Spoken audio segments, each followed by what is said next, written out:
दोस्तों, ये कहानी ऐसी लड़की के ऊपर आधारित है जो गांव के सभी मर्दों का गन्ने का जूस निकालकर अपने घर का खर्चा पानी चलाया करती थी। तो आइए शुरू करते हैं गहरे कुएं वाली जवान लड़की की कहानी। और मैं उम्मीद करता हूँ कि आप इस मूवी की देखने के बाद अपनी हाथ गाड़ी चलाने से खुद को नहीं रोक सकते। मूवी की शुरुआत में हम मारिया को खेतों के बीच अपना खाता खुलवाते हुए देखते हैं और पास ही एक बूढ़ा आदमी पैसे गिन रहा था। खाता खुल जाने के बाद मारिया अपने कपड़े पहनकर तेल चटाई उठाकर दूसरे ग्राहक के पास चली जाती है, जहां वही बूढ़ा आदमी बैठा हुआ ध्यान रख रहा था और साथ ही डायरी में हिसाब भी लिख रहा था। उधर मारिया जवान मर्द से अपना पानी निकलवा रही थी। इसके बाद वो आदमी अपनी सारी गर्मी बाहर निकाल देता है। फिर मारिया उसी बूढ़े के पास आती है। दरअसल ये बूढ़ा आदमी मारिया का चचा है। मारिया के चाचा उसके लिए ग्राहक लाने का काम करते थे, क्योंकि ये बहुत गरीब थे और इसी तरह मजदूरी करके इन्हें अपना गुजारा चलाना पड़ता था। इसलिए मारिया दिन में कई सारे मर्दों के गन्ने का रस निकाल कर पैसे कमाती थी। मारिया फ्रेश होने का सामान अपने साथ रखती थी ताकि एक के फ्री हो जाने के बाद वो साफ सफाई करके दूसरे ग्राहक के पास जा सके। दिन भर तेल चटाई करने के बाद शाम को मारिया और उसके चाचा खूब सारा खाना लेकर घर आते हैं। खाना देखकर मारिया का चचेरा भाई मोनू और उसकी छोटी बहन बहुत खुश होते हैं। फिर ये सभी साथ बैठकर खाना खाते हैं। खाने के बाद मारिया नहाने चली जाती है तो उधर चाचा बाहर बैठकर पूरे दिन का हिसाब किताब करने लगते हैं। तभी चाचा के पास मोनू आता है और उनको एक चाकू देता है ताकि काम पढ़ने पर वो इसका इस्तेमाल कर सके। मोनू जानता था कि उसका बाप और उसकी चचेरी बहन क्या काम करते हैं, इसलिए मोनू ने इनको चाकू दिया था। इसके बाद मोनू वहाँ से उठकर सीधे अपनी चचेरी बहन के पास आता है, जो कि अभी भी नहा ही रही थी। मोनू मारिया से पूछता है कि तुम्हें ऐसा काम करने में कोई दिक्कत तो नहीं होती। तो मारिया बताती है कि उसको कैसे अलग अलग मर्दों के साथ अपना खाता खुलवाना पड़ता है। अगर इस मोनू के 2 कुएं होते ना तो इसे पता चलता कि दिक्कत आती है या नहीं। आपको क्या लगता है? कमेंट करके बताओ, दिक्कत आती भी है या नहीं। वेल, मोनू जवान था, इसलिए वो मारिया से बातें करते हुए वही अपना हैंडपंप सहलाने लगता है। तभी मारिया भी नहाकर बाहर आ गई थी। फिर मारिया के चाचा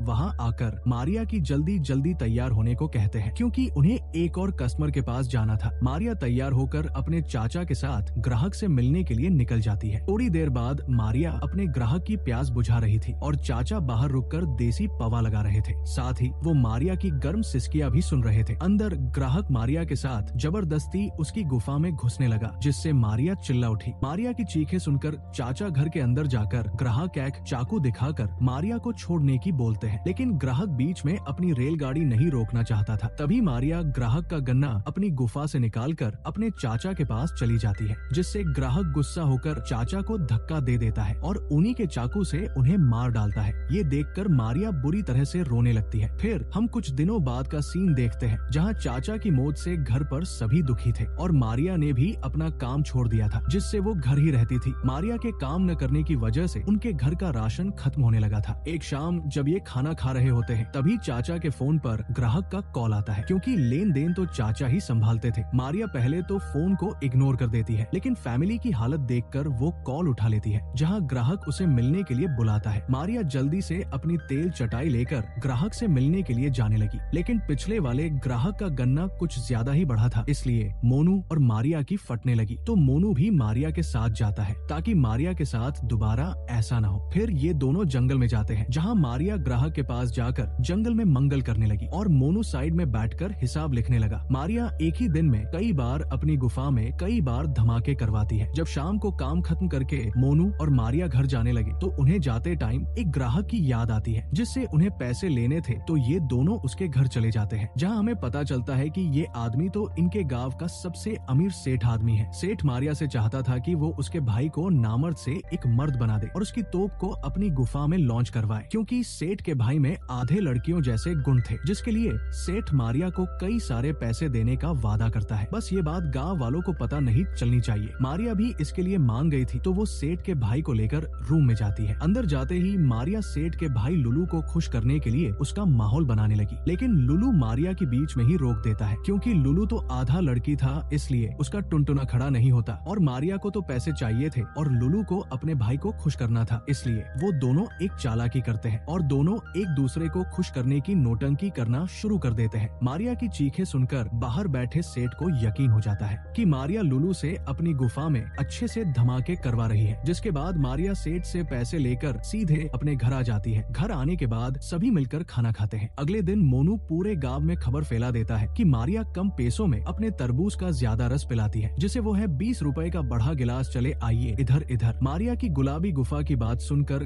गांव वाले मारिया की गुलाबी गुफा में धमाके करने आने लगे थे और देखते ही देखते कई सारे लोग आ गए, जिससे इनका काम अच्छे से चलने लगा। अब मारिया का काम अच्छे से चल रहा था, इसलिए हैरी नाम का पुलिस वाला आकर मोनू से टपाटप वाले काम का कमीशन सेट करता है और साथ ही बोनस के रूप में मारिया की गुफा में धमाके भी। हैरी मोनू से अपने साथ आए साथी के गन्ने का रस निकालने की बोलता है। मोनू हैरी को मना नहीं कर सकता था, इसलिए मोनू हैरी के साथी का जूस निकाल देता है। अब ऐसे काम करते करते इनको कई सारे दिन बीत गए थे। मारिया गांव के मर्दों का हैंडपंप चलाकर पैसे कमा रही थी, तो मोनू ने भी गांव की औरतों की गुफा में धमाके करके पैसे कमाना। ऐसे ही दोनों अपना अपना काम संभाल रहे थे। मारिया और मोनू जब अपनी जॉब खत्म करके घर जा रहे थे तो रास्ते में इन्हें हैरी मिलता है, जो कि इनसे अपना कमीशन मांगने के लिए रुका था। इसके बाद मोनू और मारिया अपने घर आ जाते हैं। रात बीत जाने के बाद अचानक मारिया की तबीयत खराब होने लगी, तो मोनू आकर जल्दी से मारिया को कंबल ओढ़ाकर उसके लिए दवाई लेने के लिए घर से बाहर जाता है, जहाँ उसे रास्ते में हैरी का साथी रियो मिलता है, जो कि पूरा टल्ली था। रियो मोनू को अपना गन्ना लेने की बोलता है, तो मोनू भी मजबूरी की वजह से उसका गन्ना लेने जाता है। लेकिन मोनू को ज्यादा मेहनत नहीं करनी पड़ती, क्योंकि रियो पहले से ही टन हो रखा था और मोनू के पास मारिया की दवाई लेने के पैसे भी नहीं थे, इसलिए वो रियो से उसकी घड़ी और कुछ पैसे निकालकर मारिया की दवाई लेने के लिए जाता है। दूसरी तरफ हैरी गांव में चक्कर लगा रहा था, तभी उसकी नजर घर जा रही एक जवान लड़की पर जाती है और वो उसके ऊपर फिदा हो उठा था, इसलिए हैरी उस लड़की का पीछा करते हुए उसके घर पहुंच चुका था, जहां वो लड़की अपने कपड़े बदल रही थी। तो हैरी भी उसको छुपकर देखने लगा। दूसरी तरफ मोनू चुराए गए पैसों से दवाई खरीद कर घर जाता है और अपनी बहन को दवाई देता है। दवाई खाने से मारिया ठीक तो हो रही थी, लेकिन अब वो किसी के भी गन्ने का रस नहीं निकाल सकती थी, इसलिए मोनू मारिया को दवाई देकर खुद काम के लिए निकल जाता है। अपना काम खत्म करके मोनू जब घर जा रहा था तो रास्ते में उसे हैरी पकड़ लेता है, क्योंकि मोनू ने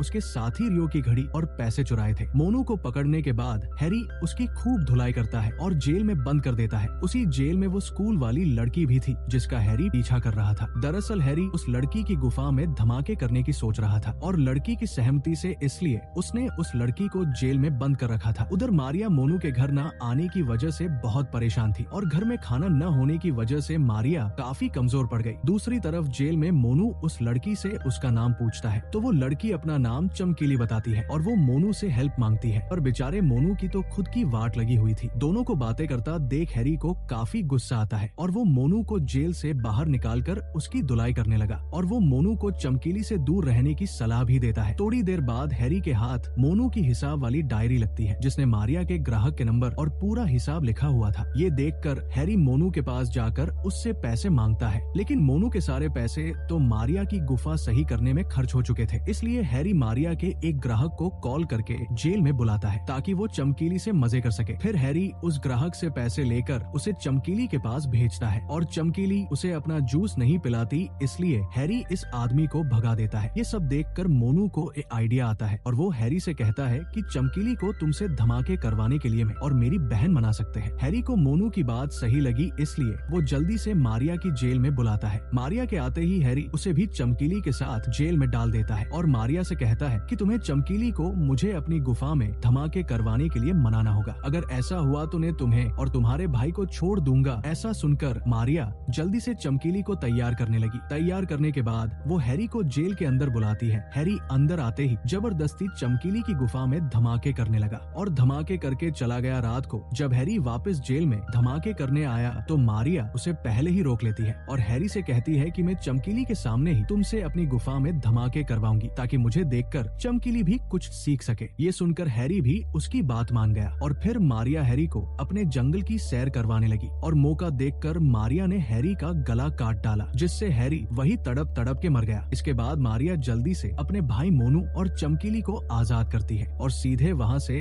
अपने घर आकर सामान पैक करके भागने की तैयारी करने लगे। इसी बीच पप्पू भी वहाँ पहुँच गया था। ये सभी उसके साथ बैठकर गांव से निकल जाते हैं। अगली सुबह ये सभी बहुत दूर जंगल में आ चुके थे। अब चमकीली को मोनू पसंद आ गया था और ये सभी इस तरह ये आजाद हो चुके थे। बाकी इसी के साथ इस मूवी की हैप्पी एंडिंग हो जाती है। Thanks for watching.